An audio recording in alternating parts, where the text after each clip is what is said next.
warahmatullahi wabarakatuh. Welcome back to my YouTube channel. Saya Putri Syahira. Apa yang saya nak buat hari ni adalah kita akan berkongsi satu hadis yang bertajuk melakukan tindakan susulan. So,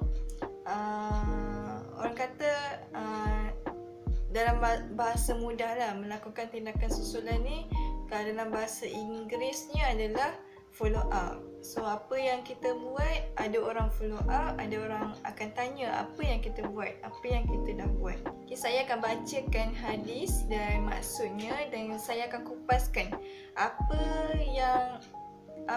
intipati dalam hadis ni dan apa yang nak disampaikan kepada kita. Okay. An Abi Hurairah qala Rasulullah sallallahu alaihi wasallam, man asbaha minkumul yawma sha'iman. Qala Abu Bakrin ana.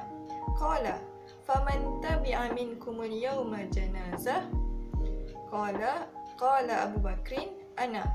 Qala faman at'ama minkumul yawma miskinan. Qala Abu Bakrin ana. Qala faman 'ada minkumul yawma maridan.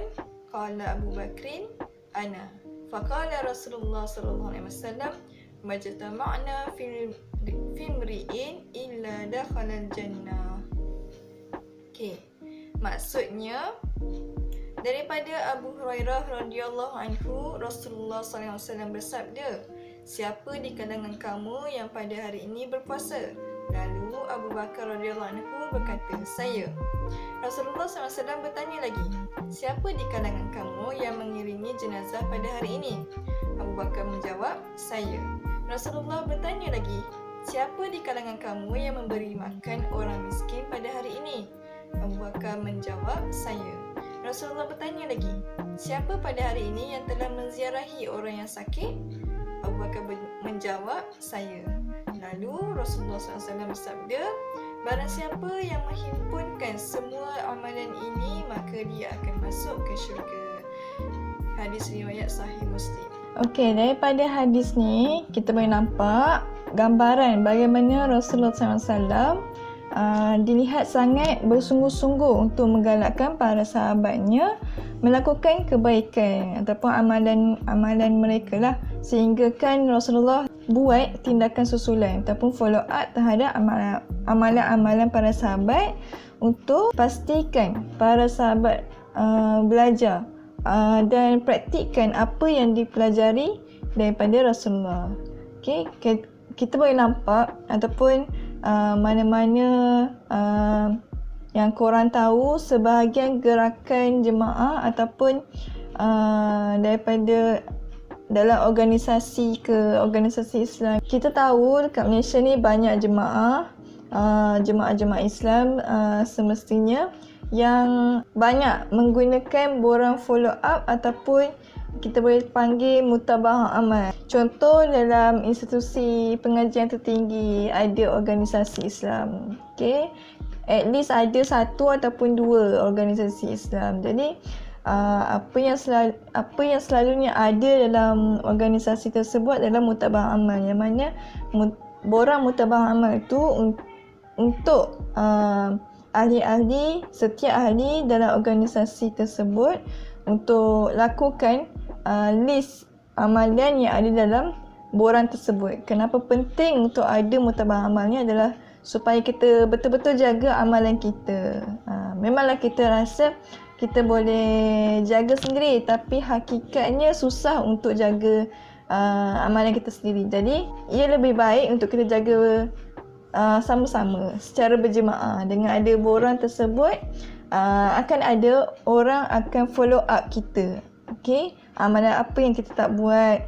Jadi daripada mutaba'ah amal tersebut, kita boleh tengok apa yang amalan kita kurang kita buat. Senang untuk kita tengok secara fizikal, berbanding untuk kita berfikir kita dah selawat ke 100 kali hari ni, kita dah buat solat sunat duha ke tadi kan. Baguslah untuk ada mutaba'ah amal tersebut. Ini bukanlah kali pertama Nabi SAW teliti amalan atau lakukan follow up terhadap amalan para sahabat. Ada kalanya Rasulullah SAW melakukan follow up kepada sahabat yang ditimpa sakit. Menurut sahabat Rasulullah Zaid bin Arqam, beliau pada satu hari ditimpa sakit mata, dan Rasulullah SAW datang ziarah Zaid bin Arqam. And then Rasulullah SAW masih follow up isu kesihatan Zaid, dan Rasulullah tanya kepada Zaid, apa pandangan engkau kalau engkau masih lagi sakit kedua matamu pada hari ini? And then Zaid menjawab, Zaid bin Arqam menjawab, aku akan bersabar. Rasulullah SAW kemudian jelaskan, andai sekiranya Zaid bersabar, maka dia akan bertemu Allah dalam keadaan tiada dosa. Hadis ni menunjukkan bagaimana Rasulullah SAW melakukan follow up terhadap Zaid yang sedang sakit. Setelah sihat, Rasulullah masih follow up tentang keadaan para sahabatnya. Dengan melakukan, dengan bertanyakanlah apa yang dipelajarinya sepanjang dia sakit, sihat ke tak hari ini dan sebagainya lah. Itu cara Rasulullah follow up para sahabatnya yang tengah sakit ataupun yang sihat daripada sakit, untuk bertanya apa yang telah dipelajari daripada kesakitan yang telah dilalui dan bertanyakan tentang keadaan dia sekarang. Sekeliling kita ada sahabat-sahabat kita, ada kawan-kawan kita, betul tak? Jadi mereka pun bertanyakan khabar kepada kita. Itu adalah salah satu follow up juga.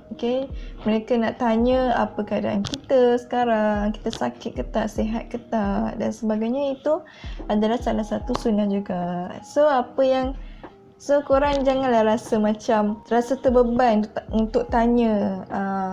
Kalau contoh macam sahabat kita yang tengah sakit, jangan segan ataupun jangan rasa susah untuk kita tanya macam mana keadaan dia sekarang, sebab itu adalah sunnah juga. Sepanjang soalan yang kita bertanya dekat dia tentang keadaan dia, kesihatan dia, semua tu kita akan dapat pahala. Sebab kita kita ikut cara Rasulullah follow up sahabat-sahabatnya. Seterusnya ada kalanya Rasulullah SAW buat follow up terhadap sahabat yang ditimpa kesusahan. Ada satu hadis ni yang mana seorang sahabat Nabi dikatakan telah kehilangan anak kesayangannya lah. And then Rasulullah datang kepada sahabat tersebut dan berjumpa dengan sahabat yang sedang bersedih. Lalu apa yang Rasulullah buat? Rasulullah bertanya kepada sahabat tersebut, wahai fulan, mana yang lebih engkau suka? Engkau diberikan peluang berseronok dengan anakmu yang telah meninggal itu, atau engkau akan berjumpa dengannya di pintu syurga? Tidak engkau dapati pintu syurga, melainkan dia telah mendahuluimu di situ. Lalu apa yang sahabat tersebut berkata? Beliau menjawab, bahkan aku lebih suka dia mendahuluiku di pintu syurga, agar dia membukakan pintu syurga buatku. Lalu Rasulullah SAW bersabda, ia akan menjadi milikmu. Hadis ni Sunan An-Nasa'i. Daripada hadis ni kita boleh nampaklah selain Rasulullah SAW buat follow up tentang amalan para sahabat ataupun bertanya khabar dengan sahabat, andai kata sahabat kita, sahabat sekeliling kita hilang barang ke ataupun kata nak minta tolong, kita bertanya kepada dia. Bertanya kepada sahabat kita, adakah dia perlukan bantuan ataupun tidak. Jadi benda ni, apa yang kita buat selama ni, kita tak tahu kan sama ada ianya sunnah ataupun tak. Jadi kalau saya dah share ni, maksudnya kita tahu apa yang kita buat tu adalah sunnah dan insya-Allah akan dapat pahala sunnah. Selain daripada tu, Rasulullah juga lakukan follow up terhadap sahabat yang ditimpa masalah kewangan. Seperti mana yang dilakukan ke atas Salman Al-Farisi, yang mana Salman Al-Farisi telah dijadikan budak suruhan ataupun hamba ketika datang ke Madinah. And then dia terikat dengan majikannya.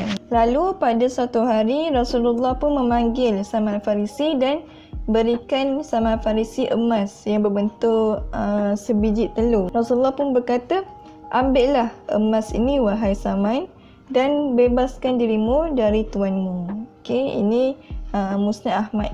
Setelah dibebaskan, setelah Salman Al-Farisi dibebaskan, barulah Salman berpeluang untuk menyertai peperangan bersama Rasulullah SAW. Sebelum tu, Salman Al-Farisi ni tak dapat sertai perang Badar dan perang Uhud bersama Rasulullah kerana disebabkan dia menjadi hamba dan bekerja dengan tuannya. Jadi dia tak dapat nak keluar untuk sertai peperangan bersama Rasulullah.